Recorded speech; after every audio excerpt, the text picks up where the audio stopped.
Welcome to Whole Lot of Wolves, episode 22 of season 5. I'm Joshua Buckley, joined by my co-host Paul LePage. Good morning, good afternoon, good evening.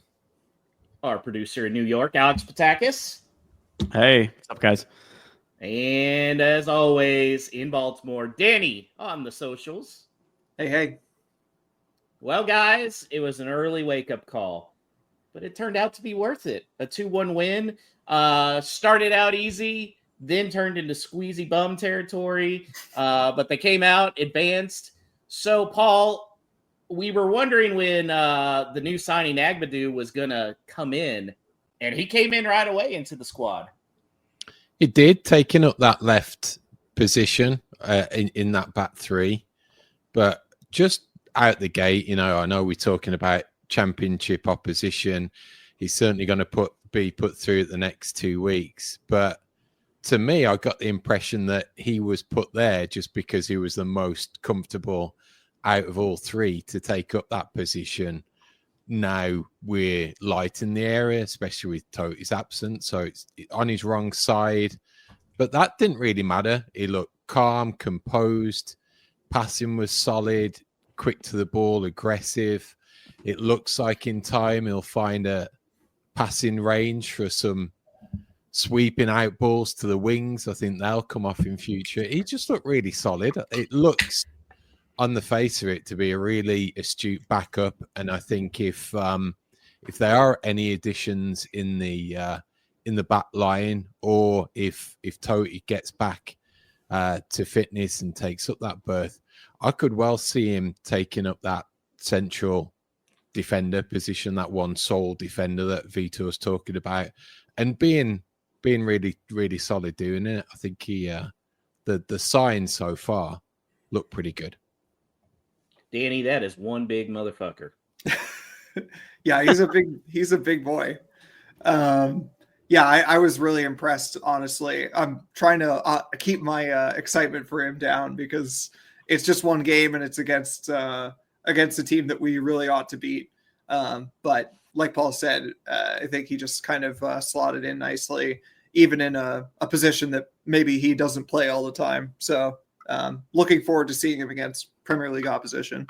Not only was he the biggest, but with all the long sleeves, gloves, the goalkeeper wearing tights, Audi stride, short sleeves, no messing around. That's what you want to see from your centre-back. Alex, he's 90 strength on FIFA. I mean, that's what you always target, right? Yeah. Just actually post-match played a little game of FIFA with him in the back three. In Paul's desired lineup with him in the center of back three. And let me just say, it works out very well in the game, right? That means we're staying up, right? I don't think we've had an enforcer like this since Bali, and maybe you could argue Seiss, who, even though he wasn't the size, he still had that aggressiveness, Paul. I think so. That enforcer element, you're going to see it against different opposition, but we'll see it when it comes to the high balls. And probably Bolly was that real one dominating centre back that if a high ball came in, he was always the one pretty much going for it. Cody and Seiss typically sweeping. So it could be. I think Kilman gets a little overlooked like when it comes to that type of defense, but he's nothing in the mold of really attacking the ball and being that one challenging it for it all the time. So that's why I think he'll be a good fit in the centre. Well, another interesting lineup change was putting Rodrigo Gomez in at right wing back, which Paul, he was running all day. He was like that Duracell bunny that he got the batteries plugged in, wound up, and away he was going up and down that right flank. And it just looked a lot more natural for him, which I think's good. It's just being more comfortable on that side of his on his preferred foot coming in that way. And just, I think it gives you some encouragement that now it's a genuine attacking threat on both sides for both him and Outnur. If they're the widest advanced genuine wing backs, that was Gomez's game entirely prior to him signing. That's where for Braga, I think. So that's where it's the real positioning that you could get some real output from him. And I think again, we take the opposition in with the respect that they're due. There'll be tougher days for sure. Is he going to be starting in that position potentially against a team in the top 4 and the top 6 in the EPL in favour of someone more defensive?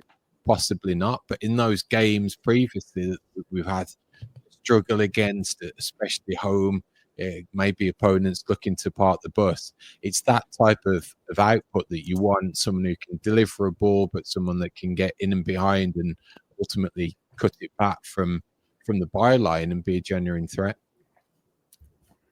Danny, if Wolves are relegated, who has more goal contributions at wingback next year, Rodrigo Gomez or Pedro Lima? Let's not think about that. But the answer the answer is Rodrigo Gomez, assuming we keep both of them, just because I see Pedro Lima more as an assist machine, and I think Rodrigo can do both. Yeah, I wanted to just pose a question while we're talking about Rodrigo. And it's with a more optimistic lens, and that Wolves stay up. Have you seen enough from him and from Vitor so far to feel like the contract situation of Nelson Semedo is no longer of great importance? Because Semedo's knock has always been that he doesn't have really the goal contribution. Like he's not really a true wing back, but also maybe he's not that comfortable as a fullback. It seems pretty clear we're going forward in the mold that Vitor has been playing so far, or at least we will for the rest of the season. Rodrigo starting right wing back in the Premier League, like that's, I don't know. I feel like he can finally be that danger threat that we need off of that side that we've been lacking for so long.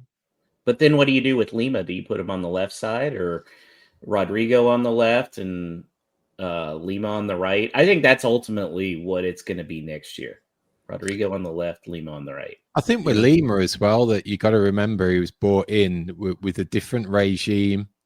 If it was the thought that O'Neill had some influence on that signing and they were generally looking to move to a back 4 and he was purchased as a right back, then that makes it a little different in your outlook as well, that maybe he was never envisaged to be a right wing back. So potential question marks about him going forwards as well. He's got some quality, but if he's not the right fit for what it looks like Vitor wants to put out, then it could be an issue. Then again, if we stay up, we have a full pre-season. If he does want to tweak with the formation and put his stamp on it even further, then who knows? But this more classically aligned 3-5-2 seems to fit both the playing staff at the moment and obviously the coaching ideal. So, do you think this is the formation we're settling on, Danny? Yeah, it's one of those where I just don't think he's going to make massive changes through the end of the season unless we start looking extremely comfortable, which, as we know, with the run we have coming up, is not super likely. If we were suddenly, 9 points ahead of relegation and not too many games left to play, I could see him tinkering a little bit, but I think it's got to be kind of no nonsense at this point. Whatever's working is whatever we're going to do. And just as a follow-up to some of the stuff we've been talking about with Rodrigo, as you know, I was, pretty charitable to Gary O'Neill through the end of his tenure. And I still am in a lot of ways, but I see a lot of people pointing out, how it has to be questioned how little Rodrigo could get on the field during Gary O'Neill's time, especially when we were struggling. I know part of that is probably when you're struggling, you want to rely on the players who have done it for you in the past, like last season. But at some point when your job's on the line, certainly you got to take some chances. And, given what we saw from Rodrigo in preseason and then, in the little glimpses, it's kind of surprising that we didn't see him more often. But, that, I guess that's in the past. But now, he's getting goal contributions like pretty frequently through this. If Matt Sells hadn't had a great game against when we were playing Forest. You know, he might have had a goal there too. You know, it's one of those things I've been thinking about it. And now it's like, you wonder if he's truly the starter. We sort of think of him as still one of the cast of like, you know, maybe they'll start, but he might just be a nailed on starter at this point. Alex, there were 2 early goals for Wolves, fairly early. The first one, Aitnery, looked like he was going to score, great save, and then he got it a couple minutes later on a great assist from João Gomez. What was better, the goal or the assist? I think in that situation, maybe I'm going to go with the assist, mostly because I don't think João is someone we think about as the guy who makes that play all the time. And, you know, watching it back a number of different times, the very easy pass to make in that situation is probably just to then lay it off to his left to Hwang Hee-chan, who was just sitting there pointing at the ground saying, like, play me in. But also, like, he had a pretty terrible game. So Zhao's like, you know what? We're going to do something else with this. Not great defending, but it was, you know, that's because it's a dangerous ball, right? So put it in a dangerous area, put some zip on it. Aitnery was calling for it. So I'm going to credit it as a great assist, because when one guy has his hand in the air, like, hey, hit me at the back post, and it's inch perfect, and he nods it in, maybe with a little, you know, help from his trapezoid. It's great all around. I'll make the argument for the goal being better, and not so much the strike or anything, but the just the desire to get in there. He was the one who delivered the corner in initially, and it's a position where it's really easy to ball watch at that point, because you've already done your job, you've put it in. You know, you're sort of waiting for something to happen. But when they played the replay, I was watching him the whole way, and he just, like, you could see as soon as João Gomez turned around back to the group, he was already running in there and waving his arm. You know, knowing that it's probably gonna be tough for a defender to notice him coming in late, and that's exactly what happened. So they're both good. Assist and goal are both great. You can always see the games that Aitnery's like, I'm gonna score in this game. And Paul, he's had quite the job getting assists and goals this year. Yeah, one of the stats we shared that amongst ourselves in the group text was he's the highest Premier League contributor towards goals in all competitions at the moment as a defender, which is phenomenal. But just to those points, he's always had that goal threat in him, like making his debut and scoring on debut. He always pops up in and around the box, and again, just like what Danny said, like determination to get on the end of it with putting his head in a uncomfortable position to get on the end of today's. It shows that he's got that in his locker as well, and he seems to be a little streaky as well in terms of goals. So is this a little nice patch that we can get him on where he scores today, boosts the confidence, helps with his form, kicks on and goes forward? He may get one or two in the next few games that are really important in the league.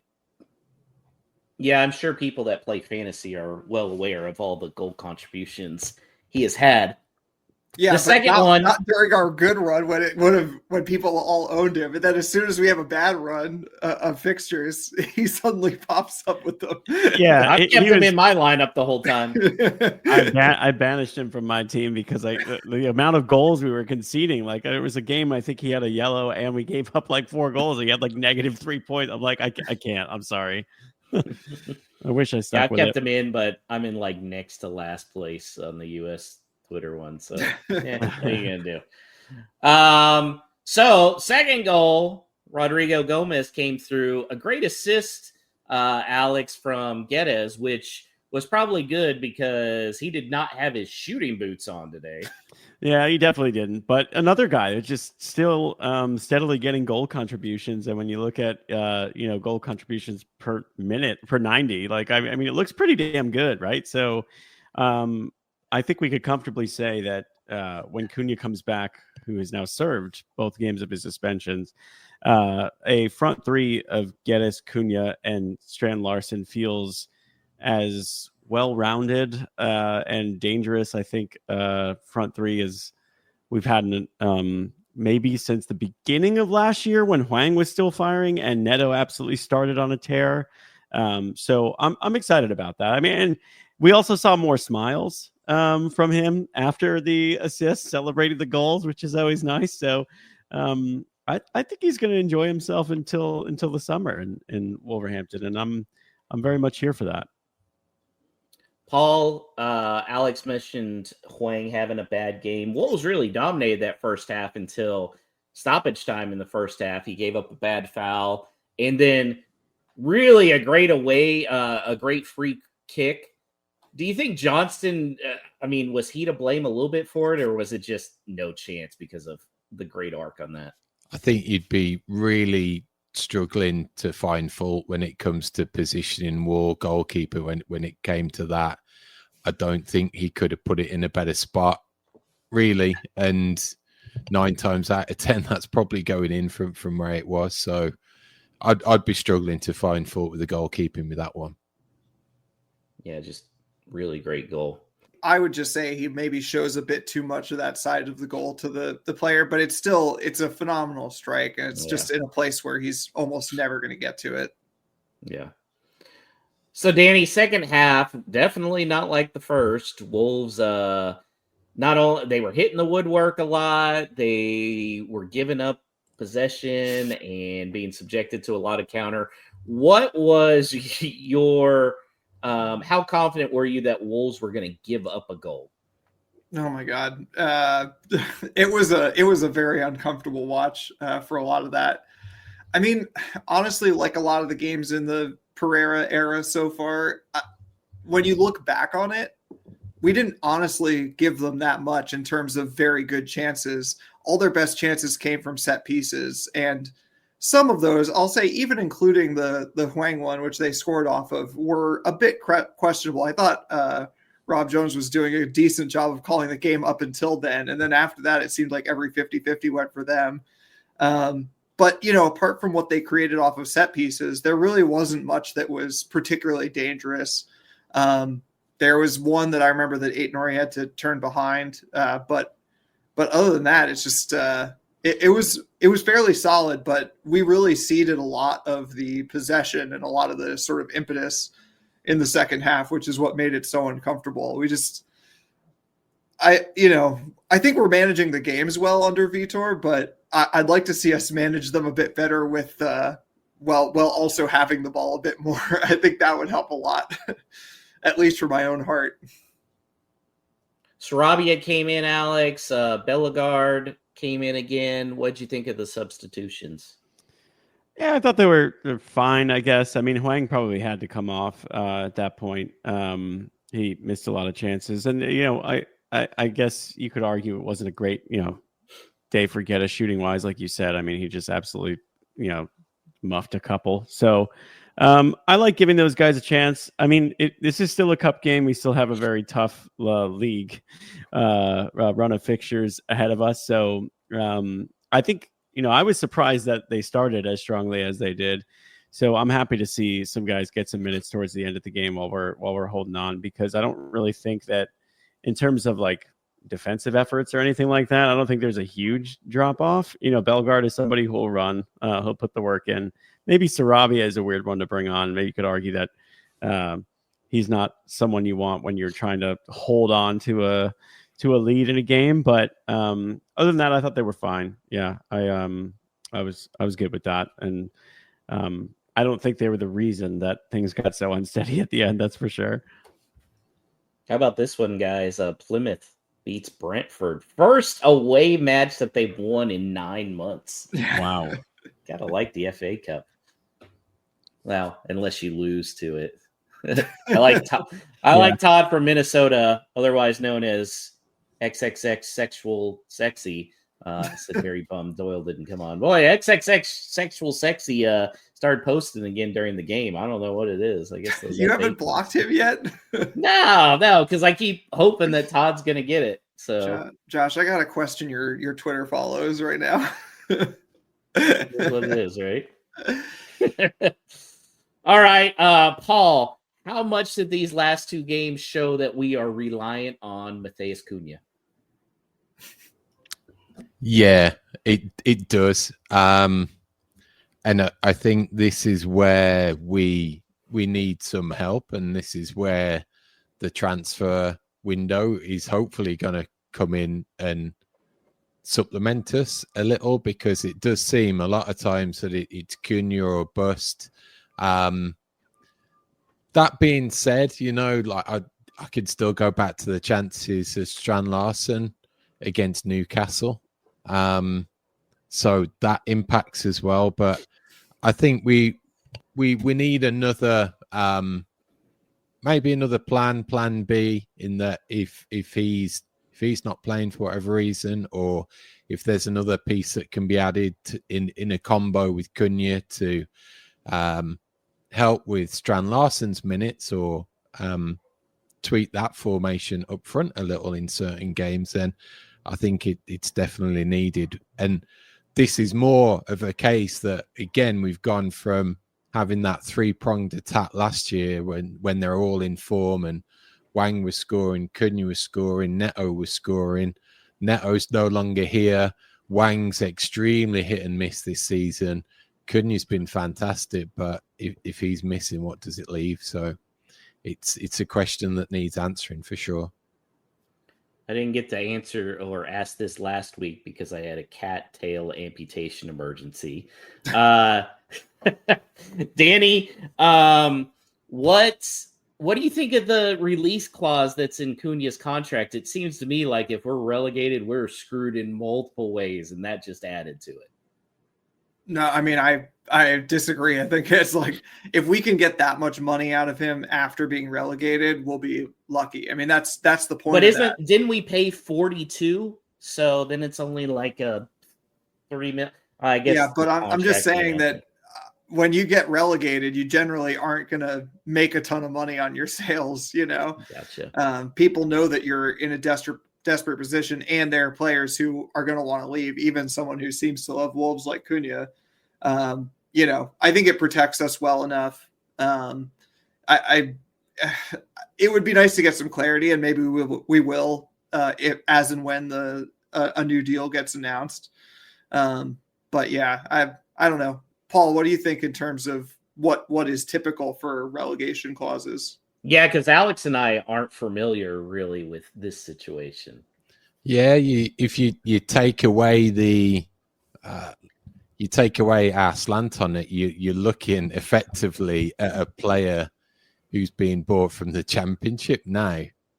So that factors into it a little, in the it's the comparable value of that profile of player. So I could see why it's in there. I'd probably rather have that than anything else that may force a deal for not his true value, if that makes sense. So yeah. I'd rather that one exist and not have one for anything else based on someone coming in and hitting a number that means he has to go, if it was anything less than something stupid 100 million plus. So I don't read too much into it. I mean, put it this way, I've talked about how, if assuming we'll stay up and reasonably comfortably, and he's on a new deal, and also there were rumors previously about he could be the next captain.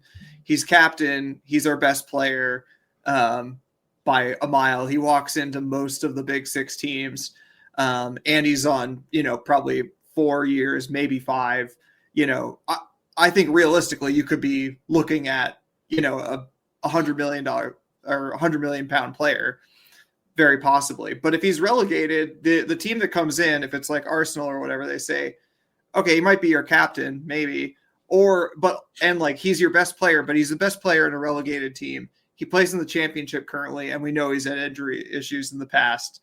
So we'd like to not pay very much. And Matt Hobbs or whoever succeeds him can say all they want that he's a world-class player and walks into all the big teams. But with Matheus Cunha sitting there saying, I really want to not be playing in the Championship, there's not much we can do if they extremely lowball us. So it's just about protecting a minimum value.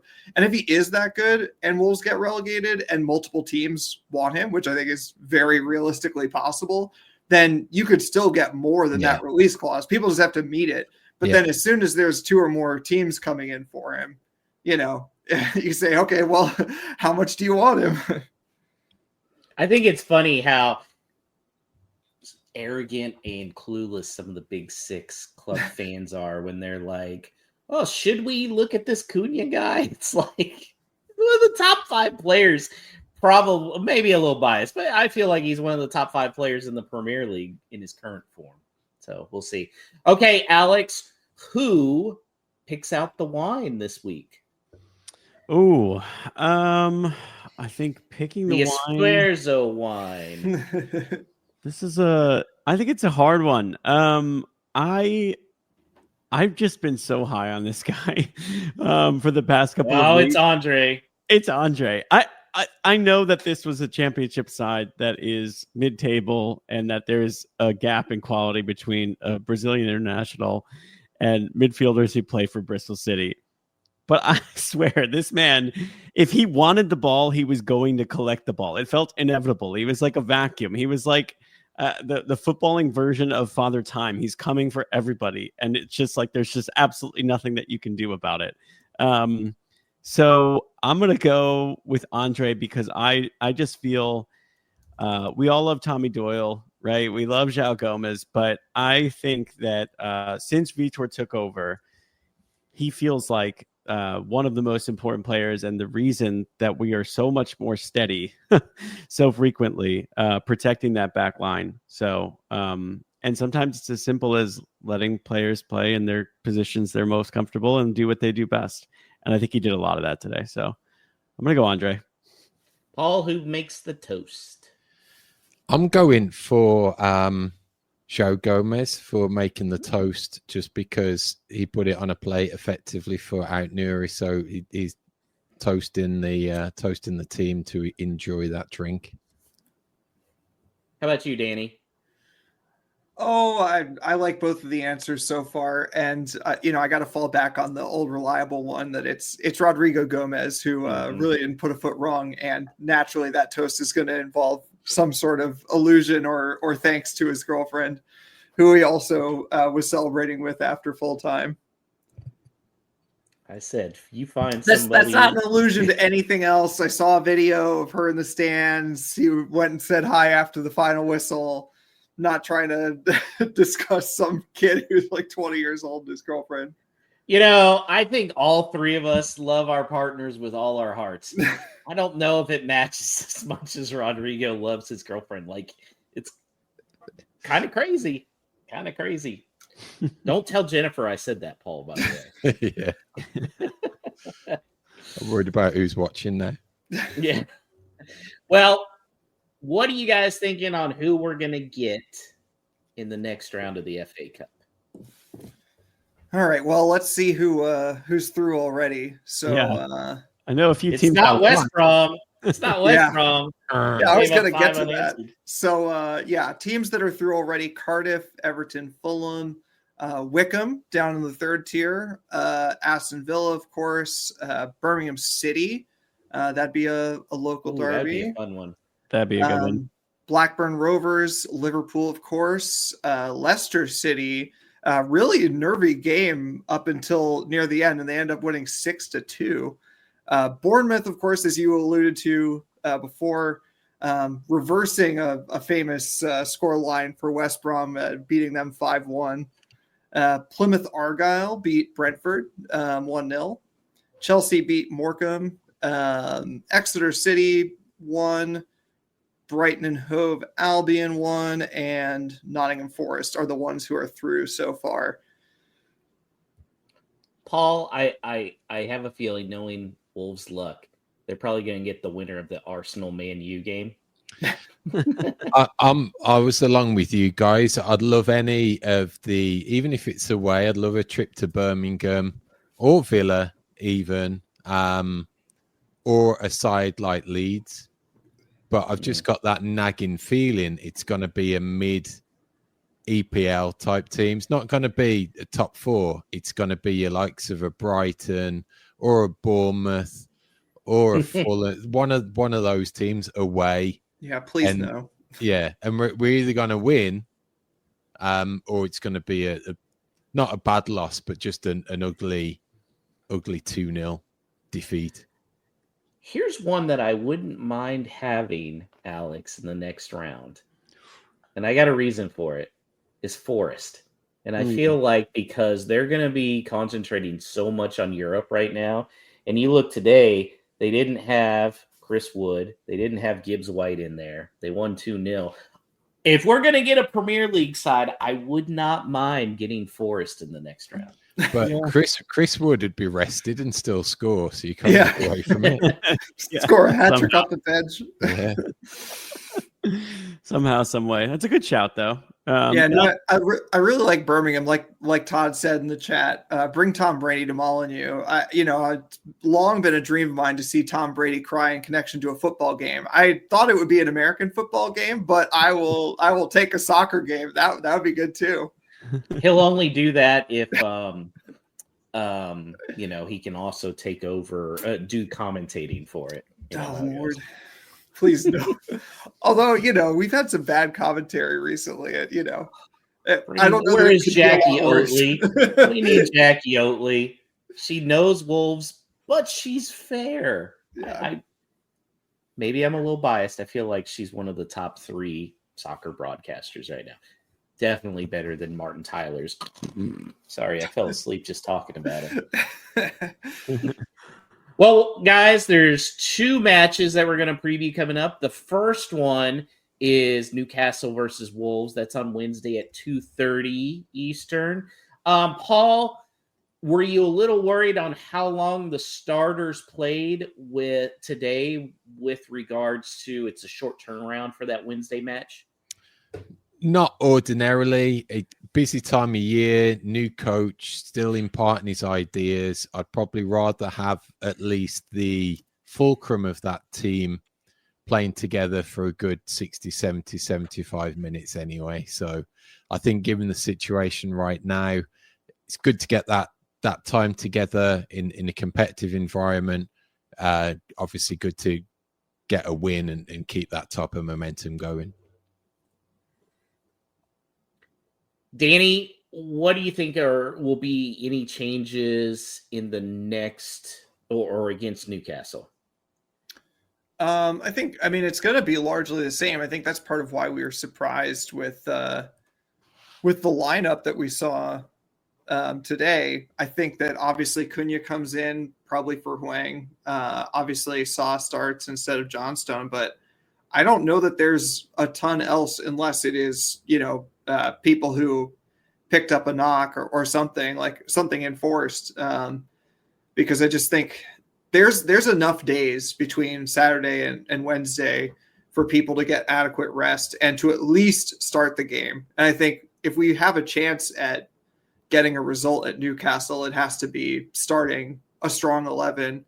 If we can get some sort of lead or at least keep it drawn late, we can maybe see it out. So got to start with your strongest team, and I think we can field pretty much the starting 11. Alex, do you know what the money line is for Wolves over Newcastle? I'm gonna guess that they are plus 250. Plus 650. Wow. Are you serious? I mean, I feel like I have to take that just out of. I know. I feel like I have to put something on there. Newcastle minus 300. That's like insane. Those are. Yeah. Paul, I don't know if you know much about gambling odds, but that's basically saying they expect Wolves to lose by 3 goals.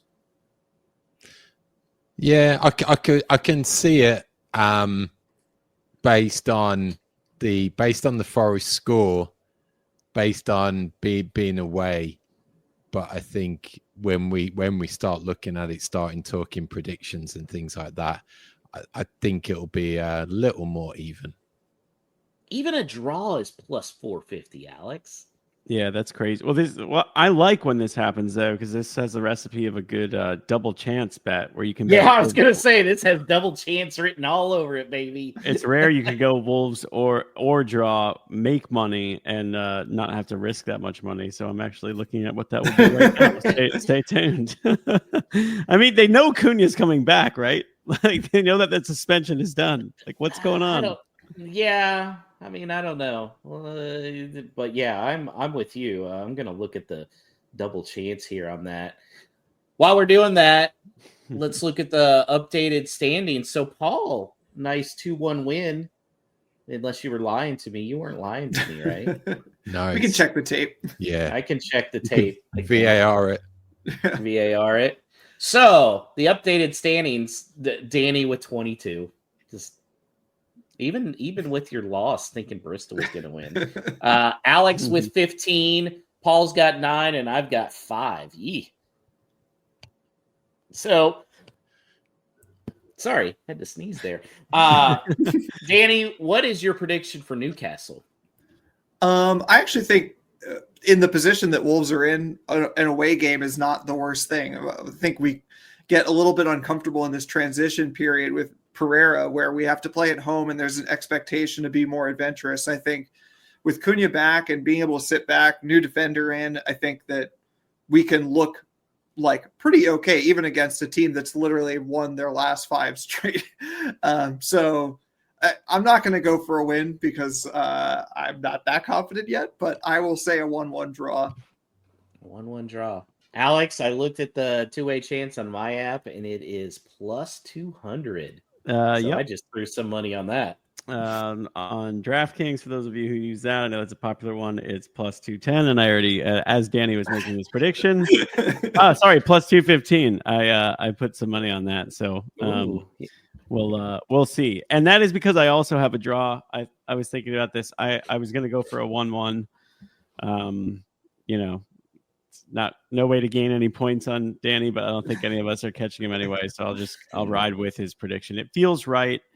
I think we get a point from this, and I'm heartened by that. I just still can't believe these odds, though. It's insane. Yeah, they really blow my mind. If you need a promo code for any of these apps, by the way, just send me a message on Twitter. I got you hooked up. I do work in that space. Yep. Paul, what are you thinking?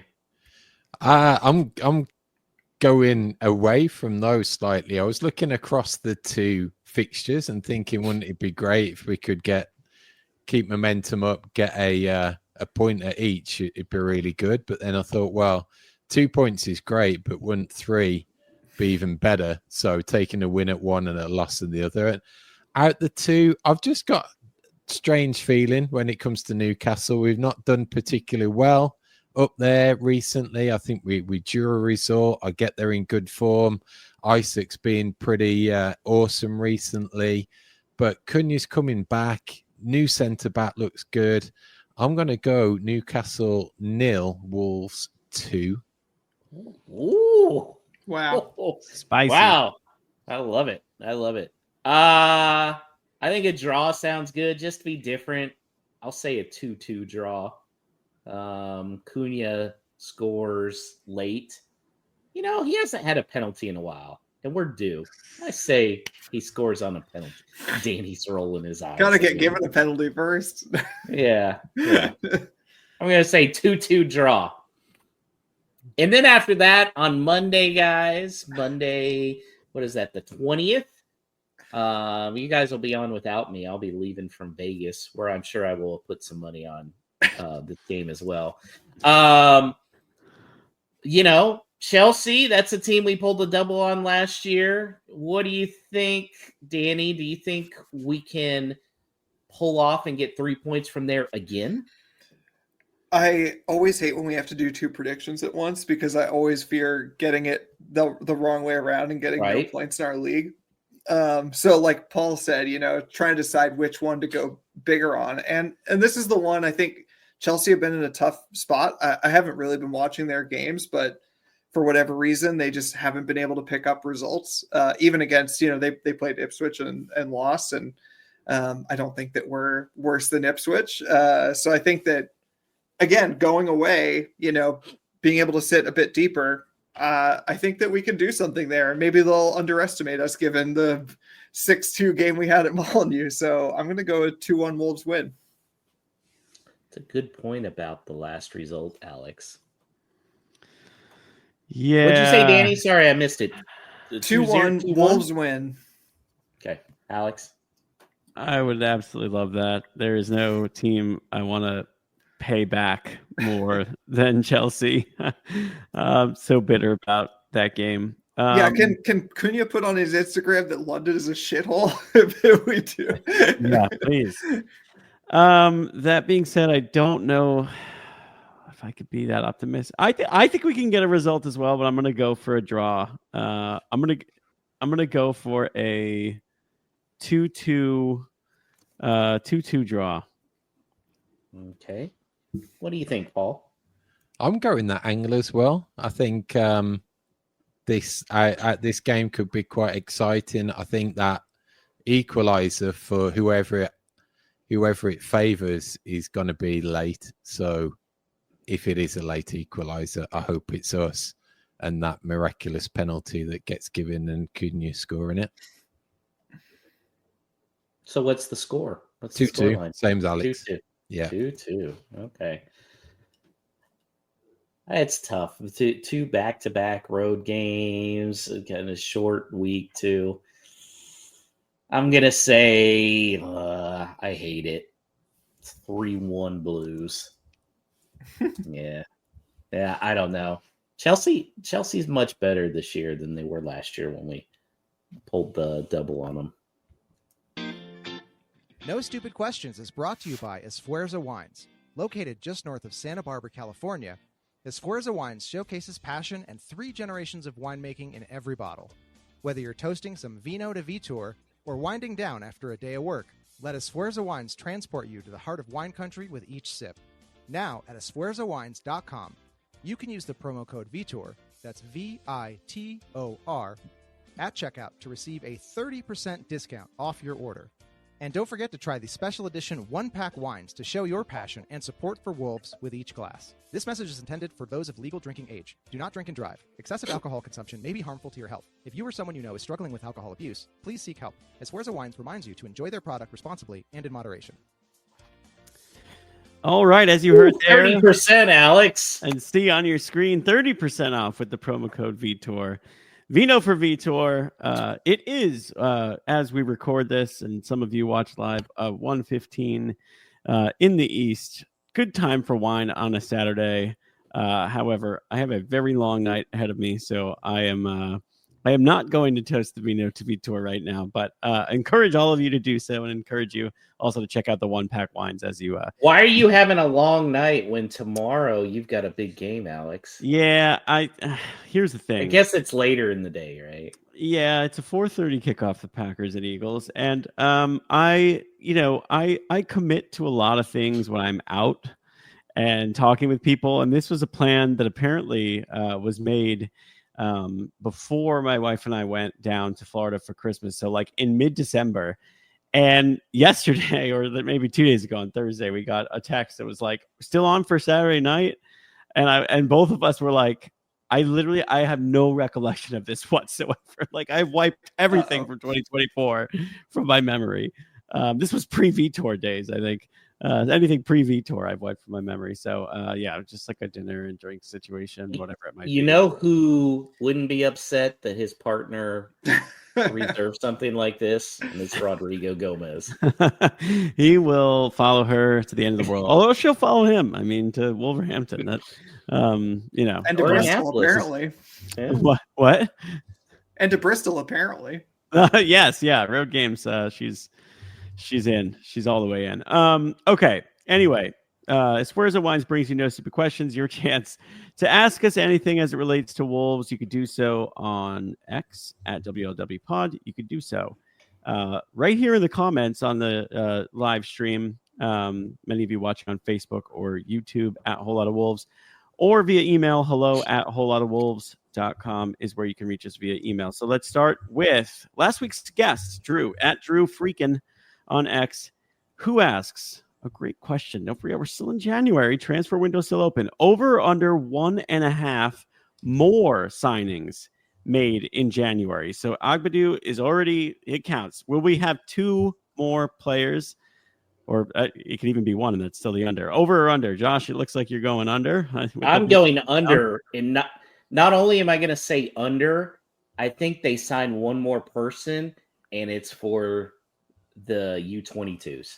Okay. I don't think they sign another first team player. Is it someone for, not for the Premier League squad who's better than everyone on the Premier League squad, like we've already done? Yes. So Rodrigo Gomez. Okay. Danny, what do you think? 1.5 is the line, over under? I'm going to be optimistic. I don't really have any reason to be per se. We know what the track record is, but I'm going to say over just because I think that I could see bringing in a more like depth center back if they believe that Toti is back soon, and they will feel like that is adequate depth to get us through to the end of the season. So it doesn't have to be a starter necessarily. And then I could see, because he's been dropping a decent amount of hints about it, maybe a forward player, or if Lamina goes, I could see him being replaced. So I'm not talking about net players that we're gaining or losing during January, but I think in terms of just strictly incomings, I could see us getting over 1.5 more players. Okay. Yeah. Good point about the net players. Paul, over, under? I'm going over. I think that I think the defenders, another distinct possibility. I think the Lamina one stands up as well, that he's talking about different profile of midfielder, that there's someone more powerful potentially in the middle that we can add to the mix as well. So with that and the talk of probably competition in the forward line, I'm being really optimistic. I'm going for 3. Ooh. Wow. Wow. That would be that would be 4, but minus Lamina, so a net 3. By the way, if Matt Hobbs really wants to convince Jeff Shee, he would go, even if God were here, it wouldn't do any good. The entire human race has reached the point where no one is listening to their prayers. That may convince Jeff Shee to find another 10 million pounds in his checkbook. Yeah, and I would say just also part of my optimism, I suppose, is based on the fact that I think that the plan of getting more depth in really doesn't cost that much. Whereas like a lot of people were comparing it to like the January under Lopetegui, where like, oh my God, we're going to need to spend so much just to stay up because of how things were looking under O'Neill. And I just think it's going to be not that I know anything about the man except for what he puts out there on the Express and Star or in emails that get leaked. But I can just imagine Jeff Shee being swayed by being, offered like, okay, here's a bunch of depth options that we want because they're cheap. So I think he'd be more amenable to that. I agree that he's probably not that interested in spending, but he might not have to. By the way, Alex, I've searched this so much that now all I type is 3 and it automatically fills 3 body problem quotes. Okay. Yeah. I was wondering how you get to them so quickly every time that we're doing that. I'm going to also go over. I'm in agreement with Paul. It's I think that, Lamina leaving, I think will backfill with a different type of midfielder. I don't think Vitor is looking at our squad and being like, we got Boubacar coming back, so Lamina is expendable. I think he's like, we need to round this midfield out. We need more versatility, and he wants more depth. And I also think we're going to sign a striker. I actually really do. I think we still need a backup 9 to Strand Larson, and I think big sassy, baby. Again, I don't think you could be banking on a guy who's had more ACL surgeries than he has ACLs in his body to come back and fill a position for Strand Larson, who is really the only guy in that mold. So I think maybe we get like a nice bench striker who'll be there, so we don't have to, and maybe Huang still goes. I don't know. I'm still I wouldn't call it hope, okay, but I'm still holding out that I will be correct on one of my preseason predictions, and I think the Huang going in January one might might be that one. Paul, we got to be running out of cadavers in Wolverhampton with decent ACLs to put in Big Sassy, right? I think so. They're going on to horses or pigs or something. Yeah, I was going to say, how are the ACLs on horses? How do they hold up? Let's how about a no stupid question from the chat here from Todd DeWitt. Does Doyle being an unused sub today reflect where he is on Vitor's depth chart? Thoughts? Let's let Paul, the biggest Tommy fucking Doyle fan, comment. Yeah, a little. There's some, not concern, but I think he got a little shade from the performance against Forest in that Vitor may be more explicit in his criticism in the press when it comes to player performances. So I think that factors into it. I think in general though, you've got Doyle, Gomez, and Andre that you can't really play Doyle with either of them, if that makes sense. Maybe you get away with it a little more with Gomez, but then that showed on against Newcastle that you really missed that defensive solidity a little. I do think if you were able to fit Tommy Doyle in a 3, I think that would be pretty awesome with them 3. Each adding something a little different, but then you run the risk of taking away an element of Joe Gomez's game if he's shunted to the left a little bit. So I think out of all of it, it's just showing that that maybe we're a little overloaded in profiles, especially if he's mentioning about someone possibly more powerful, more taller. I think you might be looking at an ideal that someone comes in that could be both a midfielder and fill in a defensive berth on one of those sided positions in the back. So I think if that happened, it would give Doyle a little bit more flexibility, but he might be a little worried. He clearly didn't see Doyle's 4-on-1 season-saving save. But I think he might view Doyle as more of an offensive midfielder, which would be in this instance, in the second half, he was probably looking more to hold the lead, thinking that enough offense was being generated on the outside. What do you think, Danny? Yeah, I think that's at least partially right. I also think it might be as simple as I don't think Doyle covered himself in glory against Forest. He even talked about it afterwards, that I think that whether it's Doyle in a 2 or if it was just the specific instructions for Forest, it just didn't quite work out, and we were exposed a bit too much. So, I think being a bit optimistic as I usually am, I think, hopefully that's just, the kind of kick out the backside that he needs and Doyle come in, because we've seen him be okay in a 2. We've seen him perform in a number of situations, so hopefully it helps him kick on, because I think having him as an option is going to be so important, because the passing, the range of passing and the creativity that he has is something that we don't have from a ton of other players. So I'm choosing to just see it as a temporary setback, but we'll see. All right, let's get to a second part of Drew's question. Again, last week's guest. I know what I'm going to say to this one, but Drew also chimed in with a question asking: a Premier League rival offers you 18 million for Hwang. What are you saying, Paul? It kind of depends on the rival. If it's a rival that's in and around where you are, I'm saying no. If it's a rival in the mold of like a Fulham or a perennial mid-table team, I'm probably saying yes. Does Russell Jones have a say in this? Because the answer would be no. If it's Jeff Shee's decision, though,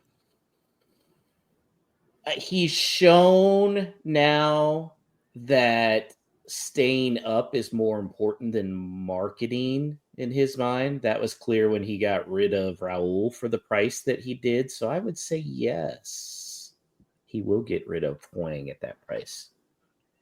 Yeah. Sorry, Russell. Danny? Yeah, for me, it's almost certainly a no, just because I think that I totally understand it. Hwang has been frustrating the crap out of me like he has for everyone else.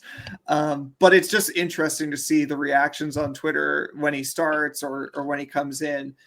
People saying, oh, how can Forbes not start instead of him? Or, oh my God, you need to take him off at halftime for Sarabia or Bellegarde. And like, I rate all those players in various ways, but like to think that those are like unequivocal upgrades on Hwang, I think is silly, even as frustrating as he's been. So like, I think we could still see him contribute to a successful second half of the season, whatever that looks like, with scoring a few goals. It doesn't mean that he's going to return to the form he had in the fall last year. But I just think like, I don't really see us. I talked about this, I think, a couple of weeks ago. I don't know that we have the luxury of making these squad moves that are just because like there's a good deal there or whatever. If he can contribute in any way to Wolves staying in the Premier League, then you keep him. And if that means selling him in the summer, that's fine to me. But like, unless you can show me that the player that we're bringing in to replace him is like definitely going to contribute more than he currently is, I'm not that interested in it. I mean, I guess, he put a figure on, he said 18 million. That's a decent amount. I'd certainly listen to the offer, but like, it's gotta be a good deal because like, yeah, we need players who are going to be able to score goals, especially if Cunha gets even a short-term injury. And we know Hwang can do that in the Premier League. So yeah, the difference between Premier League and Championship is more than $18 million. So Danny brings up the point there. Yeah, definitely. Final question. Stu wondering if we coordinated this, all of us dressed in either black or white gear for this pod. No, I guess this is no. Yeah. I gotta say I'm representing Pelham Soccer, which is the my big brother is head coach of the Pelham Panthers. Their season is about to begin. Looking for title number 2. So hopefully. There you go. Yeah. Just like our British listeners, I'm looking up where Pelham is right now. It is almost the middle of Alabama. Okay. I went to college in the dead center of Alabama, so it's about 30 minutes north of that. Nice. If old school wise, if you watched the old high school MTV series starring Hoover High, God, I can't remember the name of that though. It's just south of that. I mean, honestly, Pelham being a suburb or whatever of Birmingham, somebody could get confused and not know which country we're talking about. Yeah, it's true. Definitely. All right. That'll do it for No Stupid Questions. Thanks to our friends at Esfuerzo. Again, the discount is now 30% off of your order if you use the promo code Vitor. Toast some vino to Vitor. And check out the 1-pack wines. Special shout out to the pod and Wolf supporters on the bottle at esfuerzowines.com. Shout out to Stu. He says he's very drunk. I assume he was at the game in Bristol, which, if we're talking geography in the country, not very far, right, from the West Midlands. So glad to see you made it back safely and had quite a bit of fun out there as well. I will say I have told Stu the potential date that I'm going out there this spring. So I will probably be there with him being drunk as a skunk after the game. When you get back, we should really do like kind of a family slideshow scenario where we load up a bunch of the pictures and just have you show us. That works. I'm sure you'll be retweeting a lot, but I'm not going to announce it yet till it's finalized. Yep. That brings this week's show to an end. Thanks to Alex producing, Danny on the socials, you, the listener, and also now the streamer. So if you listen to a whole lot of Wolves on a podcast, please head over to our YouTube channel, give it a like, subscribe, all of that good stuff, which helps boost our awareness and bring even more people into the whole lot of Wolves pack. We are going to be back 1 week from Monday, so that will be the post-match Chelsea summary. That's a tongue twister if ever there was one. And again, that will be on January the 20th. So in between, if you're looking at your partner as lovingly as Rodrigo Gomez does to his, then whisper seductively, up the mighty Wolves.